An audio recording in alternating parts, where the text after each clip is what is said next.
it's a tool in their arsenal that they could leverage to be able to market to their community, to the greater community as a whole.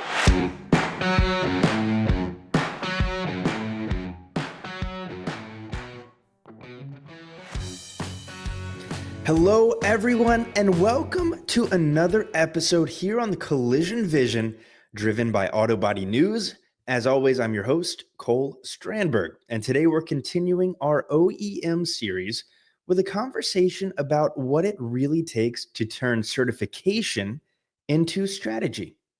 Joining me today is Liz Stein, Vice President of Strategic Initiatives at Certified Collision Group, one of the largest networks of independent OE-certified repairers in the country. CCG is known for helping its members obtain, maintain, and critically maximize the value of their certifications. And that's really where we take the deepest of dives here today. Today, we'll dig into how CCG supports their shops in building a certification game plan, what independent operators can learn from that approach, and how certification can be much more than just a credential. It can be a driver of long-term business growth. Enjoy the show. This episode is brought to you by asTech. asTech is dedicated to safety, precision, and innovation in vehicle diagnostics. With industry-leading scanning and calibration solutions, asTech ensures every repair meets OEM standards, enhancing safety and customer satisfaction. Continuously testing and scanning new vehicles, asTech refines its technology to stay ahead of modern repair challenges. A tool stack covering 40 plus brands and a network of over 400 ASE and I-CAR certified technicians provides fast, accurate diagnostics that maximize efficiency. asTech, driven by precision, powered by safety. Visit astech.com today or call them at 1-888-486-1166. Enjoy the show. Liz Stein, thank you for joining us here on the Collision Vision. Thanks so much for having me, Cole. Looking forward to an awesome conversation. We've been chatting now for about 10 minutes and just kind of setting this up. And I made the comment to you, and I'll make it to everyone listening here. Man, I wish I had hit record as soon as you jumped on. This has been awesome. So we're going to try to replicate some of that magic here. Now, Liz, we've had Michelle Sullivan, who we've commented is amazing, the CEO of CCG on the show before. But can you give us a bit of a reminder and a quick overview of what Certified Collision Group is all about?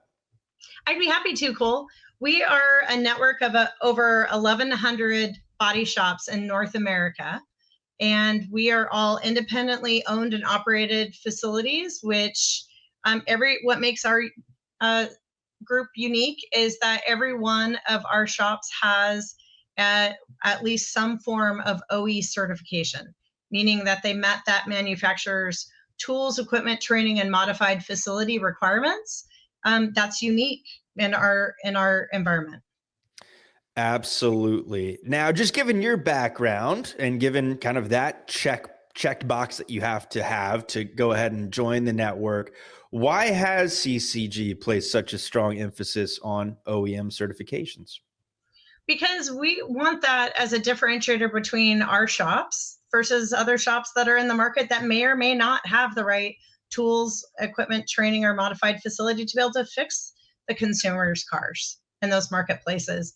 And our shops, we're very proud of the fact that our shops tend to be the top performers in that marketplace. And what we give them is we give them a network and a platform for them to be able to compete against the large operators. Most definitely. For shops who do pursue those OEM certifications, and we're going to take a deeper dive into this topic, certainly, but at a high level, where do you see those biggest benefits lying out there? Well, for OE certification, one of the things when we created OE certification was we wanted to have a differentiator between shops that actually could meet the minimum standard to be able to properly repair the consumer's cars and shops that don't meet that requirement. As car vehicles get more and more sophisticated, it's challenging, especially for the consumer, how do I think about where I should go? Like when an accident happens, it's a disruption to a person's life, right? It's not like that high-end restaurant that they've been researching and this is where they want to go. It's like you get into an accident, you generally were probably going somewhere. And then now you need to deal with this other thing, right? Plus you got to balance your life and being able to think about where to go. That's why OE certification was created, is to actually help identify shops that actually met the manufacturer standards versus a shop that perhaps does not. A pretty substantial kind of quality control method, at least on the surface. We talk about the value of OE certifications, and this whole series has been an absolute blast because I think there's so much value in talking about that. We've spent a lot of time talking about how to get OE certified and how to select which OEs to work with, and we will talk more about that today. Don't get me wrong. But many shops do go through the process of getting certified, and then what? Right. And I think one of the biggest challenges is that OE certification is still catching up with that the shop needs to leverage that. It's a tool in their arsenal that they could leverage to be able to market to their community, to the greater community as a whole. But being able to market, that's not intuitive for a lot of shops to be able to do. So there's a lot of shops that I see when they're certified and they don't even have it, like they don't even have the sign on their lobby. They don't have the logo that identifies that they're OE certified, even on their website, on their marketing material. Even, a lot of shops do a lot of community sponsorship. And if you think about how many eyeballs see those ads, and does that identify what is that business? Do they have a tagline? Do they, it comes down to being better at being able to market themselves and being able to leverage those tools in their arsenal versus waiting. It's very different than direct repair, because direct repair, I'm going to send you business. Now, some OEs, like some of the higher line OEs that perhaps do not have a dealer relationship, are sending work directly, or there's some manufacturers like GM rolled out their collision assistance app, right? To where the consumer then can find the shop, but the shop still needs to identify themselves as being certified by that brand. And historically, shops just haven't done consumer marketing. That's not something that they've historically have done, but the shops that do good consumer marketing, I was talking to a shop last week, and he taught himself how to do Google reviews, which I love. And he leveraged his OE certifications. And he was telling me he's getting a lead per day, but that's because he taught himself, how to fish. Wow. And the whole concept of going through that process, in many cases, it's a whole lot of time and effort. In most cases, it's a pretty substantial investment in tooling and equipment. It draws parallels to me of when we're talking about not marketing that appropriately, of spending a bunch of money on a beautiful painting and then keeping it in your closet, or going and spending money on a tattoo, but it's in invisible ink. You have it, but what's the point? Right. Well, and also being good at monitoring, because there's also a lot of entities out there where you can spend $1 and do marketing and you're like, well, I don't really feel the results. Like making sure that your front office is capturing how did the consumer actually hear from you, and having multiple points of how you're capturing that you heard from them. So for instance, the consumer may be influenced by maybe a friend told them to go to your shop. Maybe they saw a billboard. People are embarrassed to say that they were steered by a billboard. A lot of times people are steered, ironically, they recognize the name and they're like, oh yeah, that was one of the 7 options that was provided to me. Maybe the website. So being able to have multiple points of contact. So when the consumer comes in to say, hey, how did you hear from us? Your front office being trained to be able to capture all of that. So at the end of the year, you can say what was effective, what wasn't effective. No question. And we've started to hit on this a little bit, but let's just break it down tactically and strategically. How can shops go about best leveraging their OEM certifications? Any best practices you could share beyond what we've already touched on, which is a lot? So I would say one of the best things to start with is understand. So it's called units of operation. So understand which manufacturers you have in your marketplace, like how many policies. So for instance, I'm going to pick on Rivian. So if there's only 2 Rivians in your marketplace, that may not be one that you want to emphasize. But if it's growing, then maybe that is, right? So understanding first, what demographic are you dealing with? What units of operation are you dealing with? Then also looking at, okay, what's your consumer, what's your average person? What's their, how much do they make per year? So for instance, if you're not in a really affluent area, should you be going after the Audi and the BMWs, right? If you have somebody that's one of the, or are you going to be offering maybe alternative repairs to where you're, because maybe they're going to be, hey, me paying this is going to be just the minimum. Like how looking at that mix of business so that you can precisely go after what you want to go after without compromising your integrity. No question. A huge, huge component and a lot of resources out there, I think, to help you decide on things like that. Like part of it's going to be feel, part of it's, hey, what's going to happen, some speculation. Other parts of it are very quantifiable, and your paint company will have a lot of the data. Right. Like your paint company is a great resource, right? Also talking to your data provider, if they can provide you, how many policies enforced were in my area, if they can provide that, right? Or being able to look up that research. But your paint, definitely talking to your paint company and your jobber to be able to help them to put together a business plan for you to work, really leveraging your strategic partners as partners. Makes total sense. And we opened this series with an episode with Mike Anderson, where he shared there are some folks around his hemisphere who are getting dejected by OE certifications not really working out for them to the point where they are letting them lapse, which drives him crazy. It drives me crazy to hear that as well. What are some mistakes and consistent things that you see with people who just don't find the value? Because it's not necessarily the program. It might be how we're utilizing it.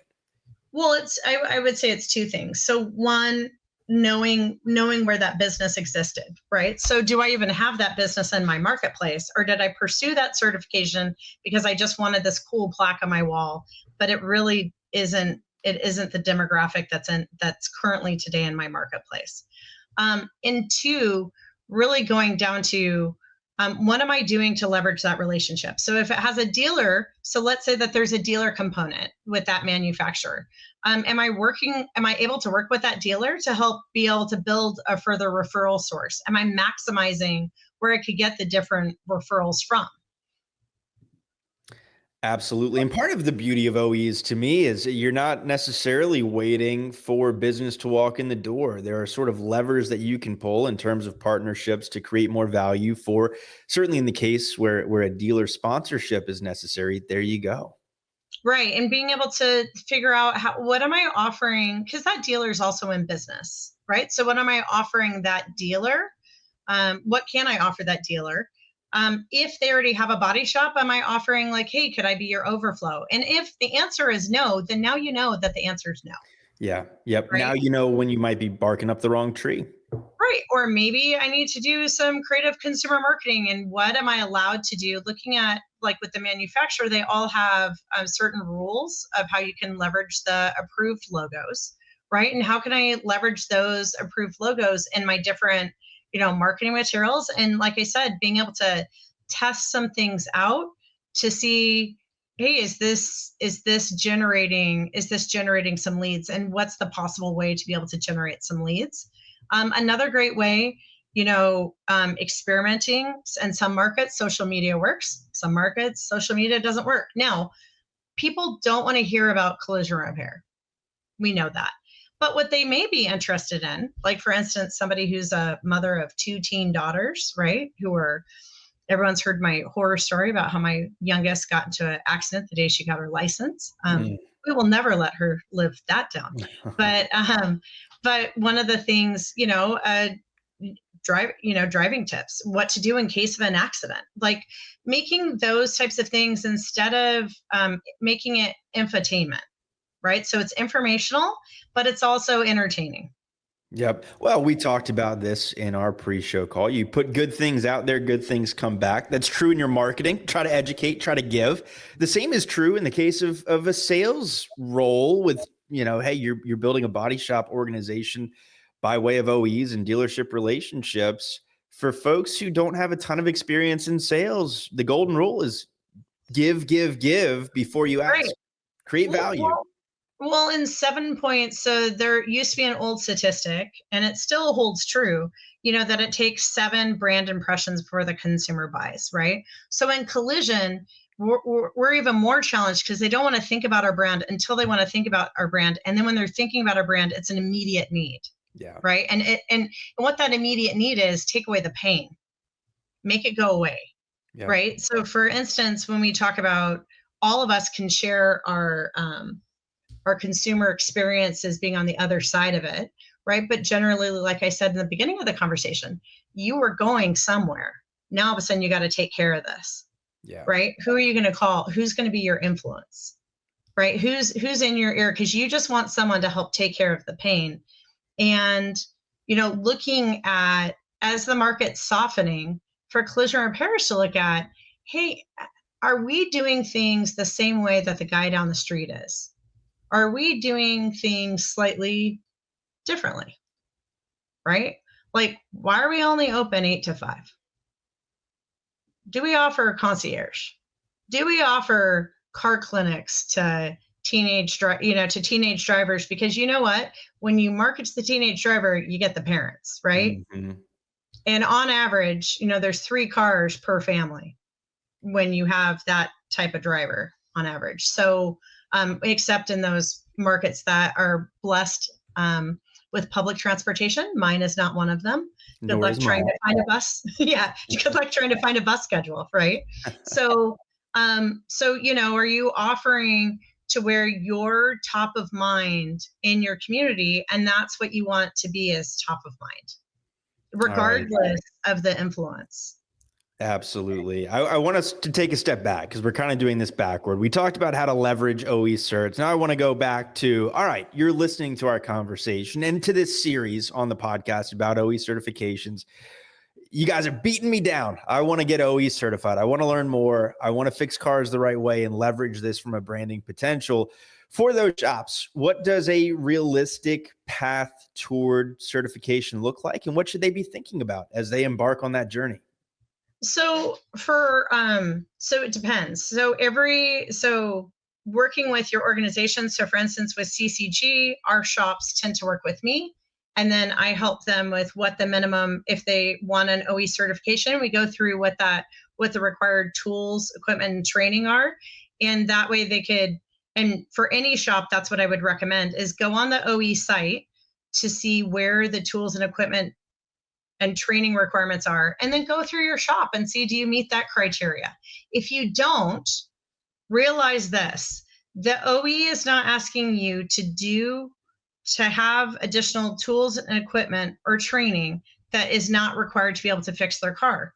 So if you don't have those tools and equipment in your shop, then you got to ask yourself, like, hey, should I be taking these vehicles in, or should I be sending them down the street to cool?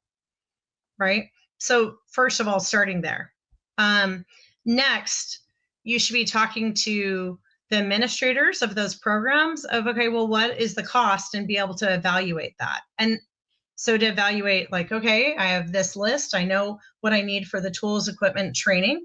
I know what the cost is. And then to be able to say, okay, when I invest in this, what do I need to get out of it? Like, so how much business would I need to be able to get out of that? So that you could do a business evaluation. So if you're doing, let's say you have an opportunity with a dealer work, right? So what would that look like? And to be able to look at it from a very dollars and cents business sense, but also to realize, liability is borne by the shop. So if you don't have the right tools and equipment, then you really need to think about what's at risk if someone, if you don't have the right things in your shop to be able to properly do that repair. A lot. We talked about, again, our pre-show call was full of so much value. We need to see if we can get that back. But we talked about the fact that this is so important. It is life and death. There are so many stakeholders here, and none more important than the driver of the vehicle. And it's very easy to think about. It's very easy to get caught up and to go, God, I got to get this out, right? I just got to get this out. And, but we have to make sure that we have the right processes in place to be able to do that, repair, right? Because like you said, and I don't want to be an alarmist, right? It could be something as simple as fish eyes in the paint, right? And and the consumer's just unhappy because they got a bad paint job, right? That's the, but it could be as bad as my backup camera doesn't work and I accidentally, I have 3 little neighbors with toddlers, right? And, kids zoom out and it's like, oh my gosh, like that is what's at stake when we don't think through everything. Like, making sure that if I'm doing the ADAS in-house, am I doing it right? Or if I'm outsourcing, is that facility that I outsource to, are they trained? When was the last time they got training? Do they have the right targets? Do they have the right flooring? Being able to have all of that in place to where, that proper repair is, that's predictable. And if you were to do an audit, any repair comes up 100%. Ignorance cannot be an excuse anymore. I would say anymore. It never really could, but it really can't now. No, we're basically driving computers on wheels, right? And as consumers, that's what we wanted, right? I wanted my, my iPhone to work with my radio, and I wanted the beep, beep, beep, and I wanted, and I also didn't want to spend so much on gas. So I wanted some alternative fuel sources, or I wanted, weighting of my vehicle. So, we as an industry have to meet the consumer's demands, right? And yes. And certification is the first part in that journey, right? Because that means that you meet the minimum standard. Then the next step in that journey is making sure that you have processes and procedures in place to where it's not like maybe Cole repaired it today and maybe Cole didn't repair it, right? So that we have that properly done in the back. No question. Now, we talk about the tooling, the equipment, the training, the investment. To me, when I think of those shops that are moving away from some of their OE certifications, it's not a certification problem. It's probably a them problem. And to me, one of the biggest factors, and I'd like your input on this because I know in your network and from past lives, you've also seen this. What mindset shifts do shops need to maximize the value of these OE certifications, not just technically, but operationally and probably most importantly, culturally? We need that buy-in. So definitely being part of a learning culture and also being part of hey, I'm a marketing entity. I'm marketing my shop. Like I'm going to be the one that's dependent on helping to drive business to my shop, and that I'm going to leverage my strategic partners and whatever tools are available to make sure that I'm maximizing whoever is available in the market, that I get the business that I want that comes to my shop. And being able to learn, like I gave that example of, the gentleman who taught himself how to do Google review, hey, I'm going to, I could pay a company that doesn't know my industry, or I could pay a consultant to teach me how I could teach myself. Now, not every shop's going to have that luxury to do that. And I understand that. But is there other things that they could do to help leverage their marketing? Is there some things that they could do to help maximize whatever business is available in their marketplace, and to work with whatever strategic partners they have to help them maximize their business? Throughout this series, and really across multiple series on the Collision Vision, the word change is one that's thrown around a ton. And our industry has seen as much as any industry out there in terms of change and technological innovations. What I find it interesting, and I'm so glad you're focusing on it, is beyond the mechanical changes, beyond fixing the cars, the business environment is changing too. And not only do we as an industry need to be able to adapt to the technological innovations, we need to be able to adapt to those changes in the winds of business too, and be marketing forward and learn these skills. What other changes do you anticipate owners needing to be savvy in on the business side of the collision repair space? we have a evolving consumer, and we need to meet the consumer's needs where they're at. And we need to understand that updates and how we update the consumer and what we take on to help the consumer with their negotiations, like that we understand that it's a different, we're consultants really with the shop, right? So it's like a doctor when they're giving you a diagnosis, and I'm going to walk you through what we're going to do. We're going to give you documentation, and we're going to help you navigate this process, because it's a very challenging process. This is not something that consumers are used to dealing with. And I was joking with a group that I was speaking to the other week, we now have an audience where you can order a pizza and you could track the pizza all the way through, and then the guy's at your door, right? And now you're paying. So you have that. You have Amazon. Like, you're telling me a bumper takes 3 days, and it does take 3 days. You got to walk me through that, and you got to communicate with me in a way. You need to make sure that you're communicating with me in a way that meets my need, right? Don't over communicate nothing if I don't want that. Like, ask me, how do I want to hear from you? Right? Don't make me have to call you for an update and then to dodge. I always joke, there's, the front office, sometimes they're the last to know what's going on with the car. And then somebody like, you get somebody like my husband who's like, where's the car, Cole? And, Liz is at lunch, right?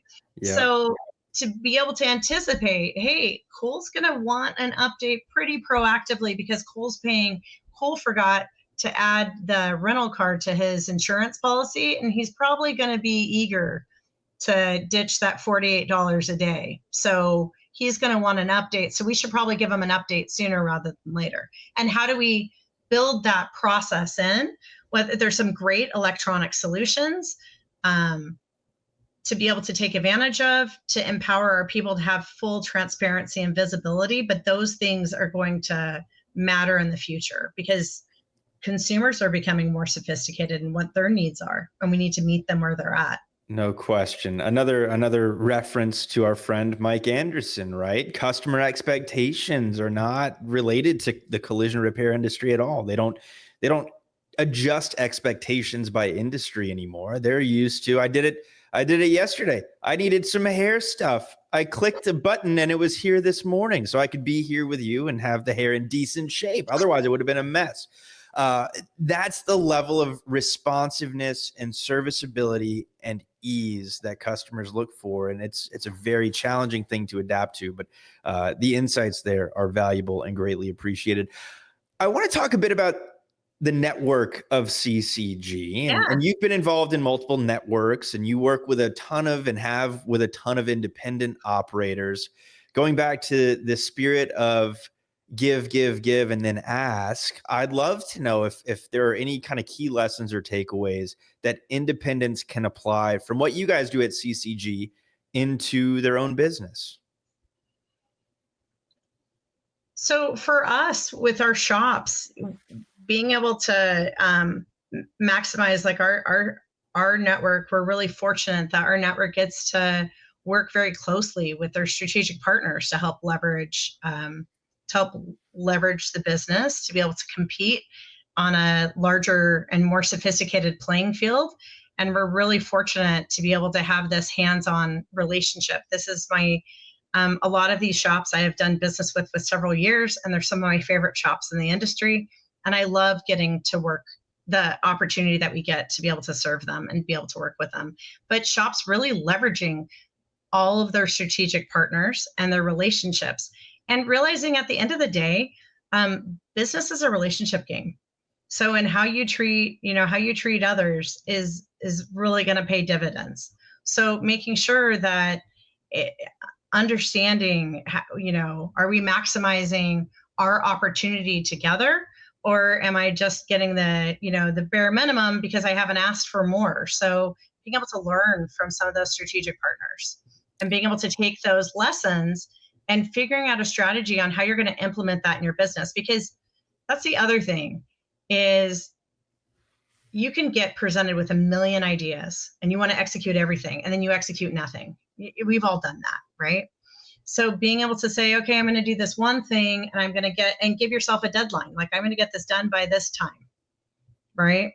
And making sure that you get those things done within that time frame to where you're delighted because you meet your year-end goal, and set some goals for yourself, and also work with your team. The other thing I want to talk about, Cole, that we don't talk a lot about is we forget about our people. Our people are our best advertisers for us, right? Oh yeah. So we get OE certified and we throw it up, but you met for a lot of those certifications, you were 1 in 5 that actually got certified by that manufacturer brand. Telling our people what that means, having them feel it, having them embed that into their own word track when they're talking to people about where do you work and why do you work there. Technicians in this industry rightfully take great pride in what they do, and it's especially true if you're a certified shop fixing cool cars the right way. We talk about the pride that we see in collision repair organizations in Europe. Like, it's a very prestigious thing. It is here too, and it's trending that way. And it's especially true when, to your point, you have your team take pride in the fact that, hey, we are certified. We're doing this the right way.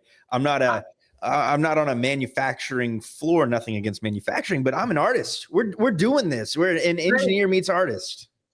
Well, and to that point, Cole, some of our shops, like when I go to visit them, like it's so neat because I've been approached by, estimators as well as technicians at the shop that want to show me, like, oh my gosh, I want to show you this. I spent Friday, late Friday afternoon with one of our, shop managers who was excitedly telling me, an improvement that they made at their shop. People want to be better. I fundamentally believe that. There's some people that want to take shortcuts, and those people I have no business doing, for us to do business with. But the ones that want to do it right, we have an obligation to help show them and to help coach them and mentor them and help praise them, because it's a tough business right now. And a lot of people get beat down, and we need to shine the light on those that are doing it right. Well, we need to support them as an industry. Well put. And going back to the value of the network, I would also group in peer groups and mentors. There's an accountability partnership level, but there's also, if I've learned anything from 2+ years of the collision vision, is that this industry is so willing to share and help and improve together. The mentality of a rising tide lifts all boats is so true here. And it's an amazing resource just to talk to people, whether it's industry partners, whether it's competitors, I say in air quotes for those not watching us on video. There's so much to like, and there's so much positivity that's going to take us through any short-term challenging macro times. I 100% agree with you. Square One is one of our business entities, and they have Coyote Vision, and that, I believe, has been around about 40 years. And what they have all built there, and some of those relationships, like that, it is inspiring. Performance groups are the best defense for shops because they're aligned. And what cracks me up is in that room, some of them could be competitors, but they view each other as, hey, we're help raising each other.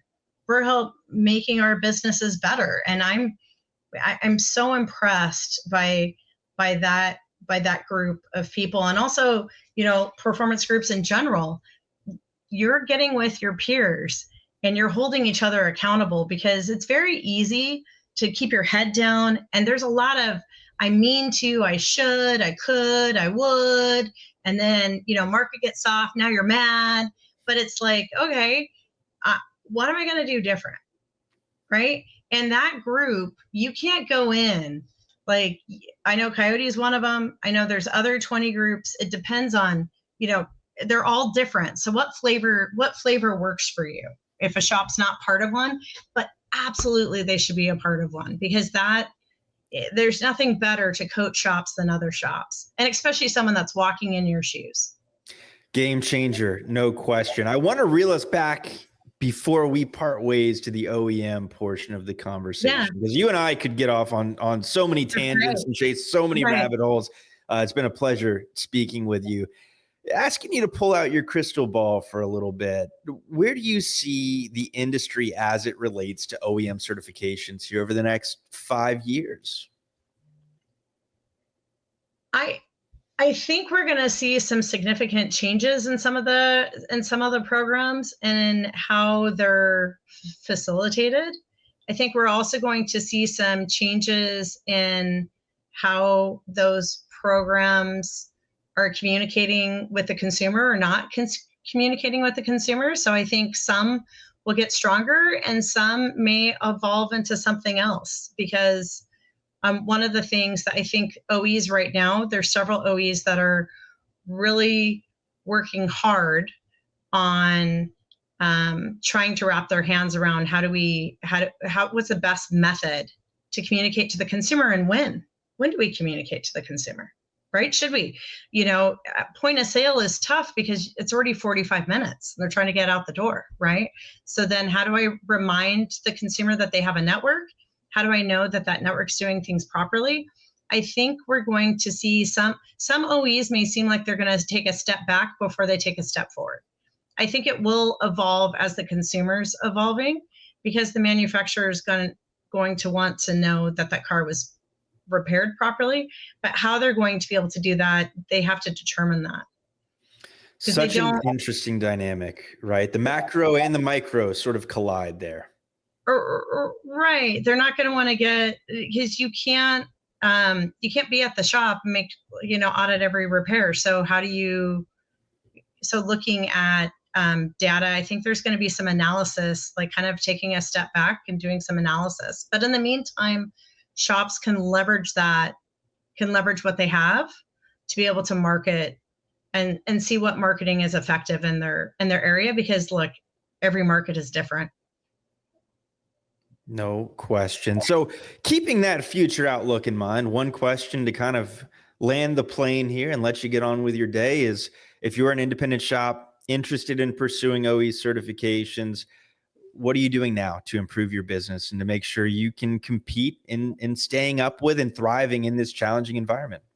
I would first talk to my paint company and understand what's the makeup in my marketplace. Then I would also look at other dynamics with any of my data providers. I would look at the last 12 months of business that I've repaired and to be able to see, am I capturing everything I could have been capturing? What was my missed opportunity? I would see what dealerships are in my marketplace and what's available for me to try to steal, or if I do have that dealer relationship, how can I strengthen that relationship so that way I have multiple sources of referral work coming to me. And then also seeing, if I have insurance relationships, evaluating those insurance relationships and seeing, what matters for my certifications. So if aluminum matters, or having some EV certifications, and then also making sure that my shop is equipped to be able to handle those different types of vehicles. Plane successfully landed, I would say. Liz, this has been an absolute blast. I so appreciate your insights, your energy. Like, I'm fired up. I think we should just go ahead and do another show on a different topic right here after this. For folks who are equally fired up, who want to learn more about CCG and or get in touch with you, how can they do that? Sure. So Stein at certifiedcg.com. I will be at CIC. So I also co-chair our OEM Relations Committee. So we're going to be doing a survey at CIC at the Southeast Trade Show. And then I also happen to chair WIN. So the following week I'll be at WIN. So if you're at either one of those conferences, please say hi, or go ahead and shoot me an email. Thank you. Busy times ahead. Liz Stein, thank you so much for joining us on the Collision Vision. Thank you. Bye. That is all for today's episode of the Collision Vision, driven by Auto Body News. I want to give a huge thank you to Liz Stein of CCG for joining us today and giving us such an entertaining and exciting and clear look at how shops, whether they're part of a network or totally independent, can use OEM certifications as a real strategic business advantage. If you found this episode helpful, or if you're enjoying the Collision Vision in general, be sure to follow the show wherever you listen. And do me a favor, leave us a review and share this episode with someone in your network who's thinking about certification or maybe even just looking to get more value from theirs. As always, the Collision Vision is also available in video form on YouTube, if that's more your speed. We'll see you next time as we continue our OEM series. And as always, on behalf of the Auto Body News team and myself, thank you for coming along for the ride.